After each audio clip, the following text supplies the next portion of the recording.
Shalom, selamat malam saudara-saudari yang dikasihi dalam nama Tuhan Yesus Kristus. Selamat berjumpa kembali dalam renungan tengah minggu saat ini.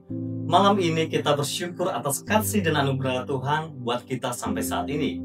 Saudara yang dikasihi Tuhan, tema renungan kita pada saat ini yaitu janji Tuhan adalah pengharapan. Yeremia 29 ayat 11-12 berkata demikian, sebab aku ini mengetahui rancangan-rancangan apa yang ada padaku mengenai kamu. Demikianlah firman Tuhan, yaitu rancangan damai sejahtera dan bukan rancangan kecelakaan, untuk memberikan kepadamu hari depan yang penuh harapan. Dan apabila kamu berseru dan datang untuk berdoa kepadaku, maka aku mendengarkan kamu. Saudara-saudari, surat ini merupakan kiriman Nabi Yeremia kepada bangsa Yehuda pada zaman dahulu, di mana bangsa Yehuda ditawan di daerah Babel. Tujuan Tuhan menawa bangsa Yehuda di Babel selama 70 tahun lamanya supaya mereka mau kembali kepada Tuhan dan mengandalkannya di dalam kehidupan mereka. Kiriman surat Nabi Yeremia ini sebagai bentuk pertolongan Tuhan kepada bangsa Yehuda supaya mereka kembali bangkit, punya kekuatan dan pengharapan yang memerdekakan kehidupan mereka.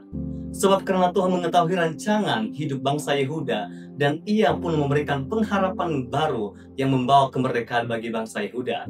Sama halnya dengan kehidupan kita, jika kita pada masa-masa sukar, sehingga keadaan yang silih berganti dalam kehidupan kita, sehingga kita merasa seolah-olah tidak mampu dan tak berdaya lagi karena kesukaran hidup yang begitu banyak. Bahkan untuk berdoa dan memuji Tuhan sekalipun kita merasa hambar karena ketidakberdayaan dan merasa tidak ada lagi harapan. Kita ingat bahwa di dalam keadaan yang sukar sekalipun, Tuhan itu merupakan bentuk rancangan Tuhan di dalam diri kita untuk lebih dibentuk kembali menjadi benjananya.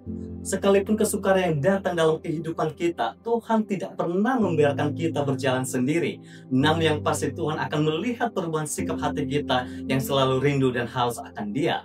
Yang menjadi landasan yang perlu kita lakukan untuk meraih janji Tuhan yang membawa pengharapan adalah, yang pertama, jangan pernah berhenti berdoa dan berharap kepada Tuhan. Di dalam Yeremia 29 ayat 12 berkata demikian, dan apabila kamu berseru dan datang untuk berdoa kepada aku, maka aku mendengarkan kamu. Artinya sekalipun keadaan hidup kita pada saat ini masih di dalam prosesnya Tuhan, dengan suasana hati yang remuk, pikiran yang hancur, jiwa yang tertekan, batin yang terluka, namun setidaknya kita harus tetap berseru dan berdoa, terus berharap akan karya pertolongan Tuhan, karena pertolongan Tuhan merupakan suatu hal yang memberikan pengharapan yang baru dalam kehidupan kita. Dia pun menyatakan kuasanya ketika kita benar-benar tulus berseru kepadanya, karena Dia adalah Tuhan yang mampu menepati janji-janjinya dalam kehidupan kita. Daniel tidak pernah berhenti melakukan kebiasaannya. Ia bangun bersama dengan Tuhan. Ia pun berlutut 3 kali sehari untuk berdoa dan memuji Tuhan, serta mengucapkan syukur kepada Tuhan. Ketika Daniel dilaporkan oleh para pejabat kepada Raja Darius waktu itu, singkat cerita, Raja Darius sedih dan terpaksa memutuskan hukuman bagi Daniel untuk dilemparkan ke gosnya karena hukum orang Media dan Persia tidak bisa dibatalkan waktu itu. Apa yang terjadi? Daniel ditolong oleh Tuhan karena Daniel berseru kepada Allah, dan Allah mengutus malaikatnya untuk menutup mulut singa-singa itu. Kisah Daniel ini mengajarkan kepada kita bahwa jangan kita meninggalkan persekutuan doa kita kepada Tuhan sekalipun situasi dan keadaan kita lagi mengalami situasi yang sangat sukar sekalipun. Yang kedua, Tuhan menolong kita ketika kita berdoa. Di dalam Roma 8 ayat 26-27 berkata demikian, juga Roh membantu kita dalam kelemahan kita, sebab kita tidak tahu bagaimana sebenarnya harus berdoa, tetapi Roh sendiri berdoa untuk kita kepada Allah dengan keluhan-keluhan yang tidak terucapkan. Dan Allah menyelidiki hati nurani, mengetahui maksud Roh itu, yaitu bahwa Ia sesuai dengan kehendak Allah berdoa untuk orang-orang kudus. Artinya adalah karena Roh membantu kita berdoa, karena Roh adalah Allah sendiri yang turut bekerja dalam doa-doa kita. Secara pribadi seringkali kita tidak tahu bagaimana harus berdoa.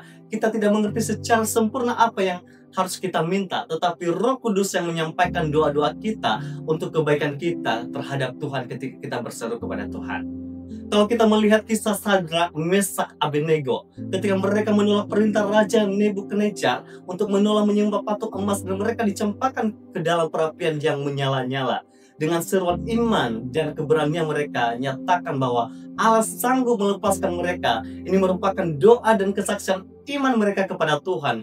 Oleh sebab itu, kalau Tuhan bisa menolong Sadrak, Mesak, dan Abednego melalui doa, saya yakin dan percaya juga Tuhan mampu melepaskan kesukaran hidup yang sedang kita alami pada saat ini. Yang ketiga, bersabar menantikan janji Tuhan. Di dalam Yeremia 29 ayat 11 berkata demikian, sebab aku ini mengetahui rancangan-rancangan apa yang ada pada aku mengenai kamu. Demikian firman Tuhan, yaitu rancangan damai sejahtera dan bukan rancangan kecelakaan, untuk memberikan kepadamu hari depan yang penuh harapan. Kalau kita melihat kisah tentang Abraham, bagaimana dia begitu bersabar dalam menantikan janji Tuhan dalam kehidupannya selama 25 tahun.